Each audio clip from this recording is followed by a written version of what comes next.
ಕೃಷ್ಣರಾಜಪೇಟೆ ತಾಲೂಕಿನ ಪವಿತ್ರ ತ್ರಿವೇಣಿ ಸಂಗಮದಲ್ಲಿ ಮಾಘ ಸ್ನಾನ ಮಾಡಿದ ಕೆಂಗೇರಿಯ ವಿಶ್ವ ಒಕ್ಕಲಿಗರ ಮಹಾಸಂಸ್ಥಾನದ ಮಠದ ಪೀಠಾಧಿಪತಿಯಾದ ಶ್ರೀ ಶ್ರೀ ಡಾಕ್ಟರ್ ನಿಶ್ಚಲಾನಂದ ಮಹಾಸ್ವಾಮೀಜಿ.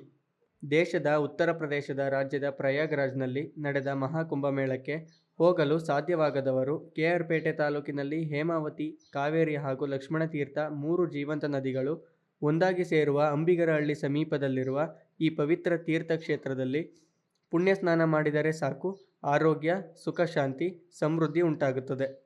ನಾನು ಪ್ರಯಾಗ್ರಾಜ್ನಲ್ಲಿ ನಡೆದ ಕುಂಭಮೇಳದಲ್ಲಿ ಭಾಗವಹಿಸಲು ಸಾಧ್ಯವಾಗಲಿಲ್ಲ. ಕೆ.ಆರ್.ಪೇಟೆ ತಾಲೂಕಿನ ಪವಿತ್ರ ತ್ರಿವೇಣಿ ಸಂಗಮ ಕ್ಷೇತ್ರಕ್ಕೆ ಭೇಟಿ ನೀಡಿ ಪುಣ್ಯ ಸ್ನಾನ ಮಾಡಬೇಕೆಂಬ ಆಸೆ ಇತ್ತು. ಅದು ಇಂದು ಈಡೇರಿದೆ.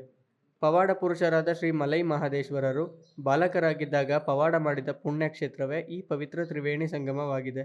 ರಾಜ್ಯ ಸರ್ಕಾರ ಹಾಗೂ ಜಿಲ್ಲಾಡಳಿತ ತ್ರಿವೇಣಿ ಸಂಗಮ ಕ್ಷೇತ್ರವನ್ನು ಸಮಗ್ರವಾಗಿ ಅಭಿವೃದ್ಧಿಪಡಿಸಿ ಶ್ರೀ ಕ್ಷೇತ್ರಕ್ಕೆ ಆಗಮಿಸುವ ಭಕ್ತರಿಗೆ ಅನುಕೂಲ ಮಾಡಿಕೊಡುವ ಮೂಲಕ ಭಕ್ತರನ್ನು ಆಕರ್ಷಿಸುವ ಕೆಲಸ ಮಾಡಬೇಕು ಎಂದು ಸ್ವಾಮೀಜಿ ಮನವಿ ಮಾಡಿದರು.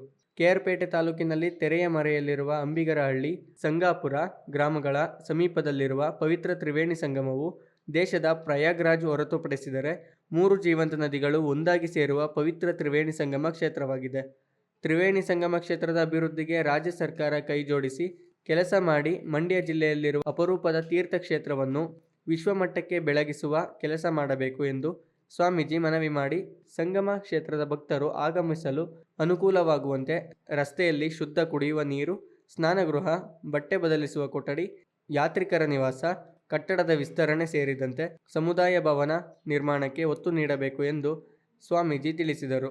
ಮುಖ್ಯಮಂತ್ರಿ ಸಿದ್ದರಾಮಯ್ಯ ಹಾಗೂ ಮಂಡ್ಯ ಜಿಲ್ಲಾ ಉಸ್ತುವಾರಿ ಸಚಿವ ಎನ್. ಚೆಲುವರಾಯಸ್ವಾಮಿಗೆ ಮನವಿ ಮಾಡಿದರು.